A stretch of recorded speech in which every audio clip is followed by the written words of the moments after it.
Good evening and thank you for joining us. A third suspect has now been arrested by Thunder Bay Police in connection with a murder on Hodder Avenue last month. 29-year-old Hennick Daniel Banjaw of Thunder Bay was located last night and charged with first-degree murder in the case. 29-year-old Adrian Anthony Richardson was shot and killed on May 2nd at a residence on the 400 block of Hodder Avenue. City Police also previously arrested 22-year-old Talik Ricketts of Brampton, Ontario, and 20-year-old Jacob Green of Thunder Bay and charged them with first-degree murder. Police are still looking for a fourth suspect, a male who's about 5 feet 8 inches tall, with a skinny to average build and curly black hair. Police say he's believed to be armed and dangerous and should not be approached. Anyone with information is asked to call City Police or Crime Stoppers. Meanwhile, a man found guilty in a 2019 murder and kidnapping case received his sentence at the Thunder Bay Courthouse today. 30-year-old Musab Saboon from Kitchener was handed 2 life sentences to be served concurrently with no eligibility for parole for 25 years. Saboon and his co-accused, 50-year-old David Huey, were found guilty in April of first-degree murder and kidnapping in the death of 40-year-old Lee Kyoto. The victim was confronted at a local bowling alley and then taken to Mission Island, where he was shot and killed. Today in court, Saboon announced his plan to appeal the verdict, claiming the testimony at the trial was full of lies, that Thunder Bay Police are flawed and racist, and that the judge was incompetent for failing to look into his alibi. Sentencing submissions for David Huey are expected to be presented to the court early next month. 6 months after the Finnish Labour Temple was destroyed by fire, property owner Brad McKinnon is steadily working to rebuild the historic building. The project will be carried out in 3 phases. The first includes the recreation of the Hoito restaurant, and he hopes to have the roof on by the end of next year. Jess Clement has the details. Construction workers have been hard at work getting the new Finnish Labour Temple and condos project started. Brad McKinnon, owner of BK Realty, says that they are in Phase 1 of their 3-phase project. The Finnish Labour Temple and the Hoito are included in Phase 1, along with other commercial realtors and residential condos. They're hoping to finish the walls, windows, and roof for Phase 1 by the end of the year, so they can continue working inside during the winter months. The team is then hoping they can start on Phase 2 in 2024, which will expand the condo units out towards Algoma Street. The whole main floor of the building is commercial, right? So, retail, restaurants, that sort of stuff. Second, third, and fourth floors will be residential. All right, so this year you're going to see both going in, right? Commercial space as well as residential. So Phase 1 and 2 will be approximately 42 units going in. The team has a very aggressive timeline and are trying to get things moving as soon as possible. The planning portion is completed and foundation permits have been approved. Their next steps are instructional and civil engineering, which will be done in the next few weeks. This kind of project, I mean, most companies would probably take about a 1 to 2 year period just in planning and preparation. And the building just burnt down at a few days before Christmas, and already we've torn it down, removed the structure, dug the hole, and we're getting ready to pour concrete. Right? We want to get the site completed, cleaned up, looking good, and get the public back into the space as soon as possible.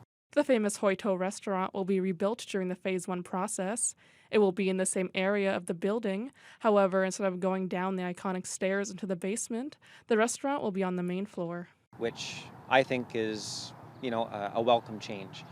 Big windows, high ceilings, open space, I think a more welcoming environment than going down into the basement. A really nice change that we've added where the staircase used to be at the front of the building. There'll still be a structure there that will honor the original staircase, but provide seating for outdoor, like an outdoor patio. The team is trying to make the most of their time, but their biggest challenge has been the weather.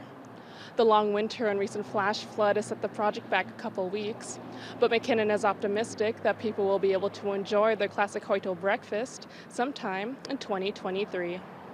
Jessica Clement, TBT News. Thunder Bay OPP dealt with a pair of crashes involving large trucks this morning. Around 7 o'clock, an SUV collided with a commercial vehicle near the corner of Balsam Street and the Thunder Bay Expressway. OPP say the driver of the SUV was transported to hospital with non-life-threatening injuries. The other driver suffered minor injuries and was assessed at the scene. The highway was temporarily closed in both directions. That came after another incident around 6:30 a.m. near Pearl. OPP say a large truck was traveling eastbound on Highway 1117 when it left the roadway near Silver Lake Road and wound up on its side in the ditch on the other side of the highway. Shunya fire crews and EMS were on scene to help extricate and tend to the driver, who suffered non-life-threatening injuries and was transported to hospital for further assessment. The number of people running for Thunder Bay City Council is well below normal levels. In 2018, there were twice as many candidates at this point of the nomination period. The dip has caused some concern among city officials. They hope more candidates put their name forward before nominations close in August. Jonathan Wilson has more. Currently, only 11 people have filed to run for one of the 13 seats on City Council, with no one registered in the Niebing Ward, McIntyre, Current River, or Westfort. City Clerk Krista Power says her office isn't going out to actively recruit, but they are trying to make it easier for people to find the information on how to be a candidate. She's also heard of a similar trend across the province, with fewer people coming forward, and Power says there are many reasons being cited. Everybody knows everybody. Everybody has an opinion. It can be really challenging. I also think that social media hasn't made it easier. The code of conduct, while very important and incredibly integral to the accountability of elected officials, there's people that may have fear about that as well, thinking that if I run for council, then I'm going to be subject to a code of conduct complaint, when really the code of conduct is there to exonerate folks as much as it is to inform and educate people. Outgoing City Councillor Rebecca Johnson also voiced her concerns about the lack of interest. She says her phone line is always open to anyone with questions about sitting on council, as she says the city needs people who are interested and committed to governing this community. But right now, there just aren't enough nominations. We have one half the number of candidates at this point in time that we did in the last municipal election. That is concerning. So I am encouraging everybody and anybody to think about running for city council. It is very important that we have a good list of candidates. It's been a challenging 2 years of the pandemic. It's not been easy for municipal councils. Again, there's been expectation from the public for municipal councils to do certain work that they are not actually have the authority to do. So I would say that's part of it. We also have somewhat of an older council, many of whom are getting ready to retire. Those looking to register can go to tbayvotes.ca for more information on running. The deadline to file nomination papers is August 19th. Jonathan Wilson, TBT News. Turning to the pandemic now, COVID-19 cases are relatively stable across the Thunder Bay district. The health unit is reporting 29 new cases since its last update on Monday. There are now 86 known active cases, up slightly from 83. The latest incidence and test positivity rates from last week are down sharply. There were 72 cases per 100,000 people compared to 104 cases the week before, and 9.7% of tests came back positive, down from 12%. In the Northwestern Health Unit, there are 132 active cases. 100 of those come from First Nations reserves in the Sioux Lookout area.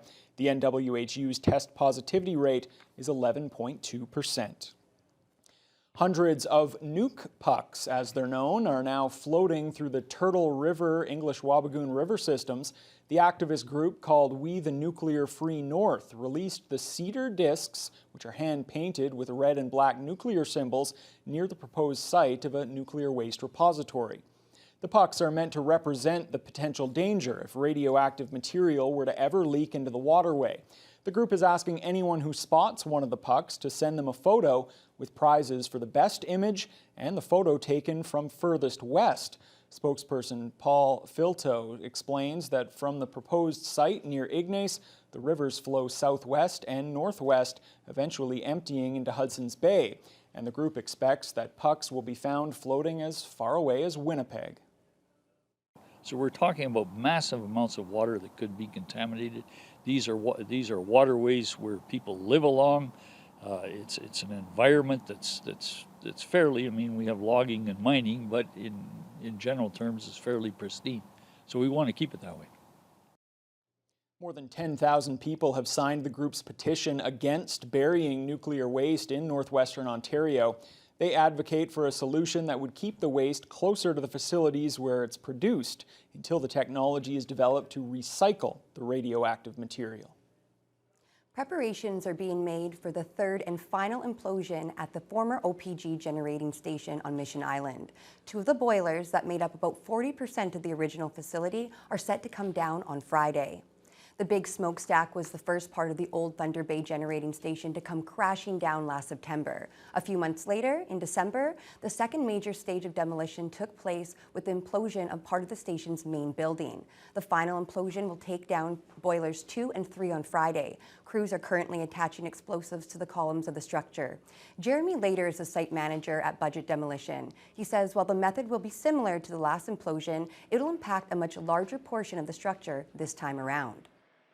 I think last time it was around 10,000 tons we blasted of steel that would be toppling over. We're predicting around 30,000 this time, so yeah, maybe 3 times the size. So yeah, looking forward to it. The implosion is planned for Friday morning, but it could happen later in the day, depending on the wind direction and other weather conditions. Well, Fiona, another nice